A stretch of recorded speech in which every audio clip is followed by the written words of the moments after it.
Assalamualaikum warahmatullahi wabarakatuh. Alhamdulillah, apa kabar keluarga Indonesia ya? Saya doakan semoga semuanya sehat walafiat ya. Kita berdoa bersama-sama semoga pandemi ini segera berakhir dan Allah angkat semua ya. Dan kita jadi apa namanya? Tidak dalam ketakutan kembali ya, bisa ceria kembali ya. Ayah Bunda Indonesia. Tiap-tiap ayah bunda pasti memahami betapa pentingnya kecerdasan intelektual, ya kan? Uh, ya agar bisa bisa mengikuti pelajaran di sekolah gitu kan, gitu ya. Sampai bingung anak-anak mau masuk kelas 1 belum bisa membaca, menulis, berhitung, harus dikursusi dan enggak karu-karuan kayak gitu ya. Oke. Boleh, oke. Bagus juga gitu ya. Cuma yang jadi catatan adalah kecerdasan intelektual atau yang terkenal yang nama yang lainnya adalah kecerdasan rasio, bukan satu-satunya kecerdasan yang dipakai oleh anak agar dia sukses. Oke, masih ada kecerdasan-kecerdasan yang lain, apalagi masa kecil, di masa anak-anak usia PAUD terus kemudian akan masuk di dalam proses pembelajaran selanjutnya. Ada kecerdasan yang lainnya. Apa itu? Ya, itu kecerdasan. Kecerdasan di mana anak-anak bisa bisa mendelay, menunda barang sedikit apa yang ingin dia sukai. Kecerdasan yang membuat ininya lentur sehingga anak akan mudah menulis. Kecerdasan yang membuat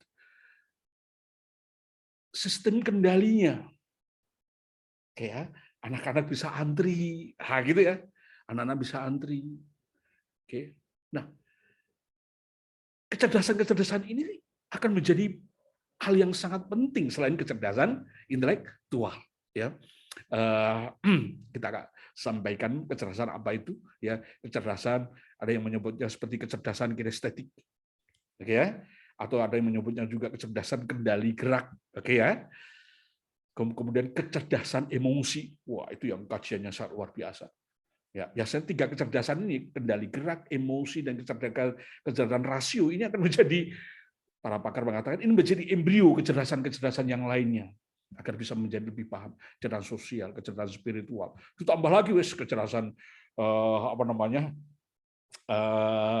spasial, kecerdasan, dan Howard Gardner memberikan satu serentetan kecerdasan-kecerdasan yang lain. Oke, gitu ya. Nah, persoalannya ada satu tahapan-tahapan yang harus dilalui oleh anak-anak kita agar bisa menggapai kecerdasan-kecerdasan itu. Oke ya. Nah, pertama, kecerdasan yang harus digapai oleh anak ya harus sesuai dengan tumbuh kembang anak, khususnya tumbuh kembang otak anak. Kenapa demikian? Karena proses kecerdasan itu ada di dalam atau melibatkan sistem otak.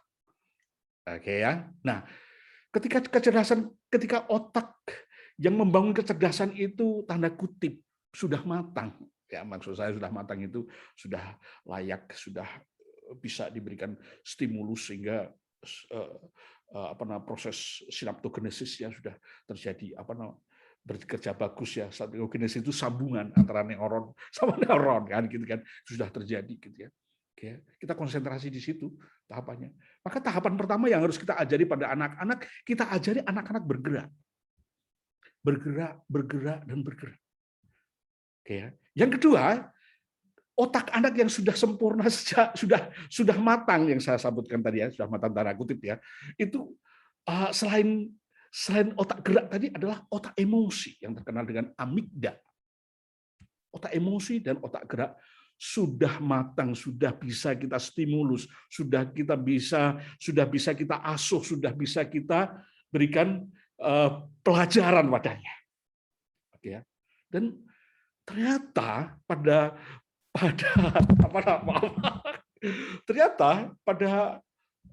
implementasinya gitu ya. Saking semangat ya. Pada implementasinya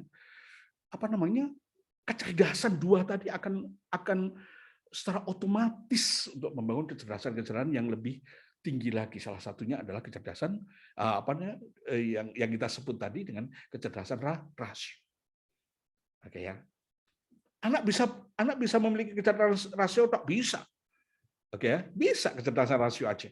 Kayak gitu. Cuma kecerdasan emosinya akan mengganggu kehebatan rasionya. Anaknya bisa melakukan sesuatu, nah kok nggak dikerjakan? Nggak bisa ya? Bisa, Bu Guru, tapi kenapa nggak kerjaan? Aku males. Nah, gitu. Coba. Aku tersinggung, aku sakit hati.